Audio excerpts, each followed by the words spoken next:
Okay, तो इस video में हम लोग पढ़ेंगे फार्माकोडायनेमिक्स के बारे में। और फार्माकोडायनेमिक्स के बारे में पढ़ते हैं। देखो जो फार्माकोलॉजी होती है, फार्माकोलॉजी, ठीक है, उसके दो पार्ट होते हैं। एक होती है फार्माकोडायनेमिक्स और एक होती है फार्माकोकाइनेटिक्स। जो फार्माकोकाइनेटिक्स होती है इसमें हम लोग पढ़ते हैं effect of body on drug, body drug पे क्या इफेक्ट डाल रही है। और फार्माकोडायनेमिक्स में हम लोग पढ़ते हैं effect of drug on body, कि जो ड्रग है वो बॉडी पे क्या इफेक्ट डाल रहा है। जैसे कि फार्माकोकाइनेटिक्स में है effect of body on drug, इसका मतलब जो बॉडी है वो ड्रग को कैसे ट्रीट करती है, मतलब कैसे ड्रग का एब्जॉर्प्शन होता है, कैसे उसका डिस्ट्रीब्यूशन होता है, कैसे उसका मेटाबोलाइजेशन होता है, कैसे एक्सक्रीशन होता है, मतलब बॉडी ड्रग को कैसे डील कर रही है, ये पूरा है काइनेटिक्स। और ड्रग कैसे बॉडी को डील कर रहा है वो होता है डायनेमिक्स। ठीक, तो अब ध्यान से देखें, पहले एक बेसिक चीज़ पढ़ते हैं। देखिए, मान लें हम लोगों ने कोई भी ड्रग लिया, ठीक, तो उसके हम लोग की बॉडी में होते हैं रिसेप्टर्स, वो उससे जुड़ता है और एक कॉम्प्लेक्स बनाता है, ड्रग रिसेप्टर कॉम्प्लेक्स, और फिर वो कॉम्प्लेक्स अपना एक्शन शो करता है। तो यहाँ पे दो चीज़ें हो रही हैं, सबसे पहला ड्रग का रिसेप्टर से जुड़ना, और दूसरा है रिसेप्टर का जो कॉम्प्लेक्स बना है ड्रग और रिसेप्टर का, उसका एक्शन होना। ठीक, तो दो स्टेप में चीज़ें हो रही हैं। पहले स्टेप को बोलते हैं एफिनिटी। जो ड्रग है उसकी रिसेप्टर के लिए एफिनिटी होना बहुत ज़रूरी है। अगर एफिनिटी नहीं होगी तो ड्रग कभी भी रिसेप्टर से जुड़ेगा ही नहीं। अगर जुड़ेगा नहीं तो बात आगे नहीं बढ़ेगी। सेकेंड है कि जो कॉम्प्लेक्स बना उसकी इंट्रिंसिक एक्टिविटी कितनी है। मान लो एग्जाम्पल कि कोई ड्रग है, ठीक है, वो हार्ट के रिसेप्टर्स पे जुड़ के हार्ट रेट को 100 से बढ़ा दे रहा है, ठीक, और एक है वो 50 से बढ़ा दे रहा है। तो सोचो रिसेप्टर सेम है लेकिन उस पर ड्रग्स डिफरेंट आ रहे हैं और उनकी इंट्रिंसिक एक्टिविटी अलग अलग है। कोई हार्ट बीट को 100 से बढ़ा दे रहा है, कोई 50 से बढ़ा दे रहा है। तो इंट्रिंसिक एक्टिविटी ऐसा समझ लें कि ये इंटरनल पावर होती है। जैसे कि कुछ लोग होते हैं वो 5 किलोमीटर भी नहीं दौड़ पाते, कुछ लोग होते हैं वो 50 किलोमीटर की मैराथन भी दौड़ लेते हैं। तो वो इंटरनल कैपेसिटी पर डिपेंड करता है। तो ऐसे intrinsic activity drug to drug depend करती है। ठीक, देखिए एफिनिटी जो है वो हमारे लिए ज़्यादा काम की चीज़ नहीं है। रीज़न बीइंग कि एफिनिटी के आधार पर हम लोग ड्रग्स को क्लासीफाई नहीं कर सकते। ऐसा थोड़ा बोल देंगे कि वो ड्रग्स जिनकी एफिनिटी होती है और वो ड्रग्स जिनकी एफिनिटी नहीं होती है, ये तो फर्जी बात है। एफिनिटी अगर नहीं होगी तो ड्रग है ही नहीं। ठीक, तो एफिनिटी होना मस्ट है, ये तो मस्ट चीज़ है। ठीक, अब आते हैं इंट्रिंसिक एक्टिविटी पे। इंट्रिंसिक एक्टिविटी हमारे काम की चीज़ है क्योंकि इसके आधार पर हम ड्रग का क्लासिफिकेशन कर सकते हैं। ठीक, तो इंट्रिंसिक एक्टिविटी के आधार पर हम ड्रग को 4 टाइप में डिवाइड कर दिया है। सबसे पहला एगोनिस्ट ड्रग, फिर पार्शियल एगोनिस्ट ड्रग, फिर इनवर्स एगोनिस्ट ड्रग और लास्ट है एंटागोनिस्ट ड्रग। ठीक, अब देखें एगोनिस्ट ड्रग क्या है। देखो ऐसे समझो कि मान लो हम लोग की बॉडी में एसिटाइलकोलाइन की कमी हो गई। ठीक, अब हम लोगों को ऐसा ड्रग बाहर से देना जो कि एसिटाइलकोलाइन के फंक्शन को ओवरकम करे। ठीक, तो मान लो एसिटाइलकोलाइन, मान लो कि हम लोग के एक्शन पोटेंशियल को 50 वोल्ट से बढ़ाता था, 50 मिली वोल्ट से मान लो। ठीक, तो हमने कोई ऐसा ड्रग लिया, ऐसा ड्रग हमने पेशेंट को दिया जो कि एक्शन पोटेंशियल को बिल्कुल एसिटाइलकोलाइन की तरह ही 50 से ही बढ़ा रहा था, 50 का 50। ऐसे ड्रग को लोग बोलते हैं एगोनिस्ट ड्रग। ठीक, कोई ऐसा ड्रग लिया जो 50 से तो नहीं बढ़ा रहा था लेकिन वो 40 कर दे रहा था या 30 कर दे रहा था। ठीक, इनको हम लोग बोलेंगे पार्शियल एगोनिस्ट ड्रग। ठीक, एसिटाइलकोलाइन जनरली क्या करता है, एक्साइटेशन, तो एक्साइटेशन ही करा रहा है लेकिन 40 या 30 का करा रहा था पार्शियल एगोनिस्ट वाला। एगोनिस्ट वाला कितने का करा रहा था, 50 का करा रहा था। ठीक, ये पार्शियल एगोनिस्ट है। फिर कोई हमने और ड्रग दिया ऐसा ड्रग जो कि एक्शन पोटेंशियल को बढ़ा नहीं उल्टा कम कर रहा है, मतलब सेल को और हाइपरपोलराइज कर रहा है, उल्टा काम कर रहा है, तो उसको हम लोग बोलते हैं inverse agonist drug. Inverse agonist drug, agonist drug के उल्टा काम कर रहा है। ठीक, और लास्ट कि हमने एक ऐसा ड्रग दिया जो कि एक्शन पोटेंशियल को ना बढ़ा रहा है ना कम कर रहा है, ना वो पार्शियल एगोनिस्ट है, ना इनवर्स एगोनिस्ट है, ना एगोनिस्ट है, तीनों में से कुछ भी नहीं है, मतलब वो कोई काम नहीं करता।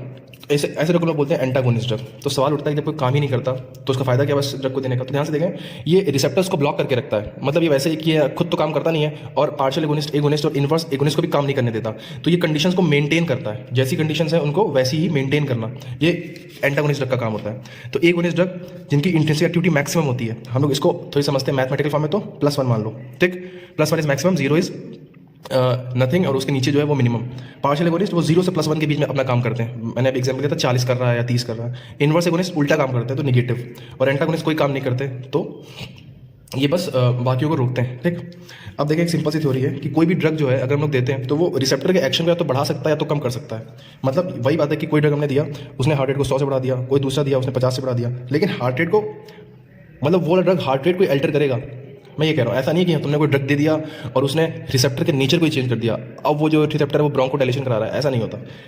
ठीक, रिसेप्टर का नेचर कभी चेंज नहीं होगा, वो जिस ऑर्गन पे काम करता है उसी ऑर्गन के लिए ही काम करेगा, बस उसकी एक्टिविटी को हम लोग बढ़ा या कम कर सकते हैं तो ड्रग्स। ठीक, अच्छा, अब एक छोटी सी थ्योरी है सिंपल सी, सिग्नल ट्रांसडक्शन मैकेनिज्म। देखो जब ड्रग और रिसेप्टर का कॉम्प्लेक्स बनता है ना तो एक सिग्नल जनरेट होता है।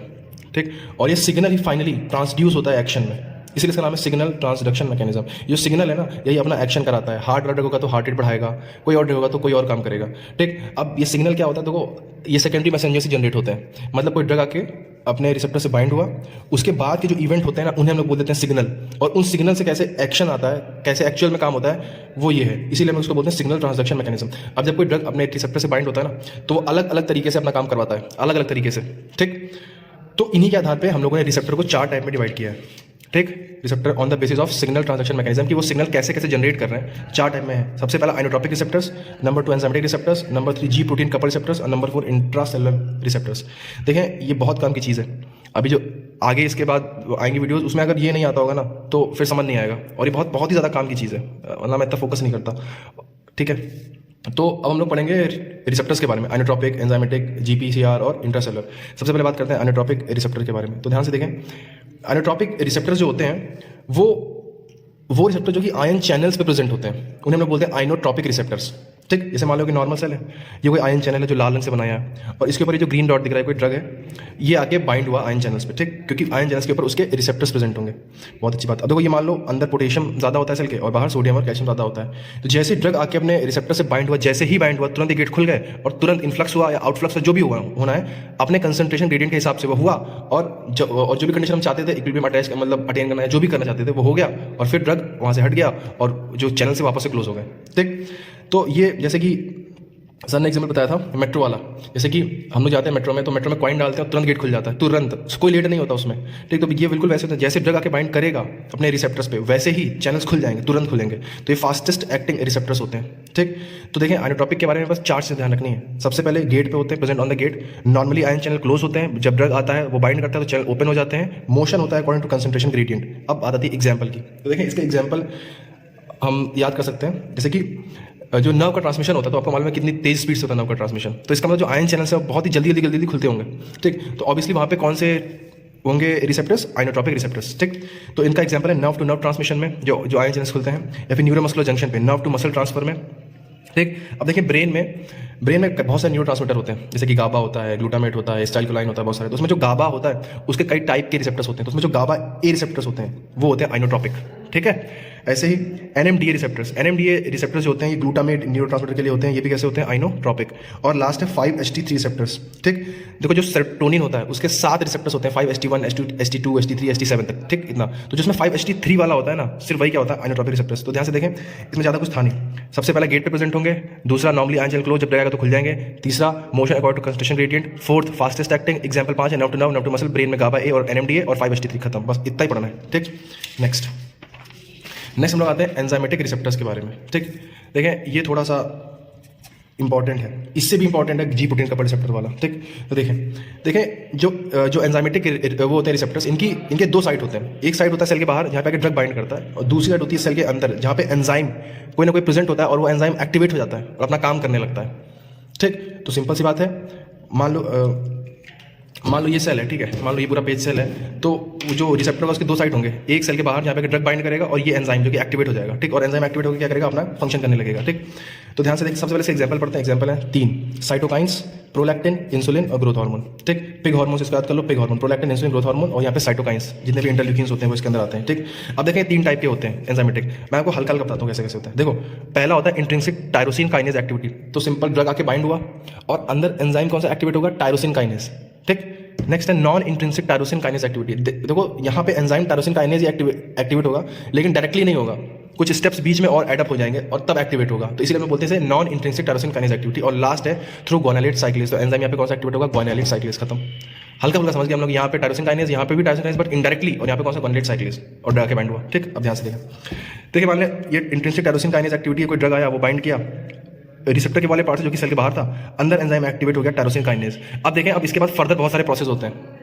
ठीक, जैसे कि इनएक्टिव प्रोटीन काइनेज को एक्टिव प्रोटीन काइनेज में एक्टिवेट किया जाता है, फिर वो ग्लूट4 के चैनल्स होते हैं, फिर ग्लूकोज अंदर आता है। तो अभी वो सब हमारे काम की चीज़ नहीं है, अभी हम लोग पढ़ रहे हैं सिर्फ रिसेप्टर्स के बारे में। तो अंदर का क्या मैकेनिज्म है अभी हमें उस पर इतना फोकस नहीं करना है। ठीक, तो बस इतना ध्यान रखें कि ड्रग आके बाइंड हुआ, अंदर टायरोसिन काइनेज एंजाइम की एक्टिविटी स्टार्ट हो गई और फिर उसने अपना फंक्शन करके जो भी इंसुलिन का फंक्शन था वो करवा दिया। इसका एग्जाम्पल क्या है, इंसुलिन। सबको पता होगा, ये फर्स्ट ईयर में फिजियोलॉजी में भी आता है और बायोकेमिस्ट्री में भी आता है कि जो इंसुलिन होता है वो टायरोसिन काइनेज की एक्टिविटी से ही अपना फंक्शन परफॉर्म करता है। ठीक, नेक्स्ट है non intrinsic tyrosine kinase activity. देखिए इसके बारे में थोड़ा सा पढ़ते हैं डिटेल में।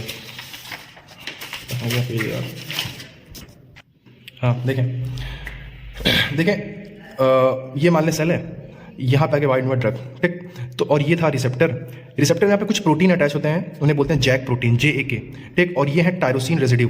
ठीक, देखो जब इंसुलिन वाला केस था ना, तो सीधे जब आके ड्रग अपने रिसेप्टर से बाइंड हो रहा था ना, तो सीधे इनका फॉस्फोराइलेशन हो जा रहा था टायरोसिन काइनेज का। लेकिन यहाँ पे देखो इनका नहीं होगा, सीधे पहले होगा जब ड्रग आके बाइंड करेगा अपने रिसेप्टर से, तो ये जो जैक प्रोटीन है ना, जैक प्रोटीन, इनका फॉस्फोराइलेशन होगा। ठीक। और इनका फॉस्फोराइलेशन होने के बाद ये जो फॉस्फोराइलेटेड जैक प्रोटीन है ये इन टायरोसिन काइनेज, ये जो टायरोसिन रेजिड्यू है इनका फॉस्फोराइलेशन करेगा। आप देखो इसने इनका फॉस्फोराइलेशन किया, पहले जैक का हुआ, उसने फिर टायरोसिन रेजिड्यू सा किया, ठीक। अब देखो जैसे ही इनका जैसे ये एक्टिवेट होते हैं टायरोसिन रेजिड्यू जो कि रिसेप्टर्स में प्रेजेंट है, तो डॉकिंग साइट्स बनती हैं। डॉकिंग साइट्स का मतलब अटैचमेंट साइट समझ लो। किसके लिए? एक दूसरा प्रोटीन होता है उसे बोलते हैं स्टैट प्रोटीन। स्टैट प्रोटीन के लिए डॉकिंग साइट्स बनती है, वो आता है, इन्वेड करता है, ठीक। अब वो आके यहाँ पे अटैच हो गया। अब जब स्टैट प्रोटीन यहाँ पे आके अटैच हो गया ना, तो जैक प्रोटीन जो था वो इसको भी फॉस्फोराइलाइज करेगा, इसको भी इसने स्टैट में फॉस्फोरस जोड़ दिया। अब जो स्टैट में जो फॉस्फोरस जुड़ गया है ना, तो ऐसे ही दो STAT protein, phosphorylated STAT protein, वो आपस में डाइमराइज कर जाएंगे, और डाइमराइज करने के बाद वो क्या करेंगे? न्यूक्लियस में जाएंगे और एक्ट करते हैं तब ट्रांसक्रिप्शन फैक्टर, और ट्रांसक्रिप्शन को एक्टिवेट करते हैं। देखिए कुछ नहीं है, वो आया ड्रग जुड़ा रिसेप्टर्स पे, जैक एक्टिवेट हुआ, उसने टायरोसिन को एक्टिवेट किया, डॉकिंग साइट्स बनी, स्टैट आया, स्टैट को भी जैक ने एक्टिवेट कर दिया, दो स्टैट का डाइमर बन गया, डाइमर गया न्यूक्लियस में, ट्रांसक्रिप्शन कराया, खत्म, ठीक। इतनी सी कहानी थी, तो महागाथा है, ठीक। अब ध्यान से देखें, तो इसीलिए हम उसको बोलते हैं JAK STAT pathway, Janus kinase भी बोलते हैं, ठीक है। तो यहाँ पे देखो, यहाँ पे जो टायरोसिन रेजिड्यू थे वो डायरेक्टली फॉस्फोराइलेट नहीं हुए, उनको जैक ने फॉस्फोराइलेट किया। इसका मतलब वो डायरेक्टली एक्टिवेट नहीं हुए, उनको एक्टिवेट किया गया, ठीक। तो यहीं पे लिखा हुआ है कि take substance from cytoplasm and activate tyrosine kinase, ठीक। तो यहाँ पे जो टायरोसिन काइनेज है उसको साइटोप्लाज्म से सब्सटेंस लेके एक्टिवेट किया जाता है। बाकी पूरा पाथवे तो मैं तुम लोग को डिटेल में बता दिया, वो था जैक स्टैट पाथवे, ठीक। इसके एग्जांपल होते हैं साइटोकाइंस, प्रोलैक्टिन और ग्रोथ हार्मोन। देखो मैंने कहा था ना, cytokines, prolactin, insulin, growth hormone, ये एग्जांपल होते हैं इसके एंजाइमेटिक के। इसमें से इंसुलिन तो यहाँ पे खत्म हो गया था, और बाकी के जो तीन है वो ये हो गए। समझ आई बात? अब लास्ट है तो ग्वानालेट साइक्लेस। अब ध्यान से देखें, सिंपल सी बात है, बाहर ड्रग आके बाइंड होगा, अंदर एंजाइम कौन सा एक्टिवेट हो जाएगा? ग्वानालेट साइक्लेस, बस खत्म। यहाँ पे टायरोसिन काइनेज था, यहाँ पे क्या हो जाएगा? ग्वानालेट साइक्लेस। अब जो ग्वानालेट साइक्लेस वो क्या करेगा? वो मेटाबोलाइज करेगा सीजीएमपी।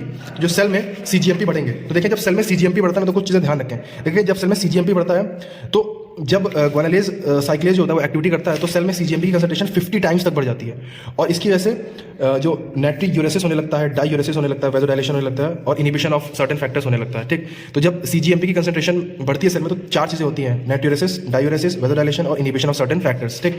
तो वही ड्रग के बाइंड हुआ और ग्वानालेट साइक्लेज एंजाइम एक्टिवेट हो गया, उसने क्या किया? सीजीएमपी बनाना स्टार्ट कर दिया, और बस हो गया। और इसके एग्जांपल ध्यान रखें, इसके एग्जांपल होते हैं नाइट्रियोटिक पेप्टाइड्स। जो एनपी लिखा हुआ है इसका मतलब है नाइट्रियोटिक पेप्टाइड्स।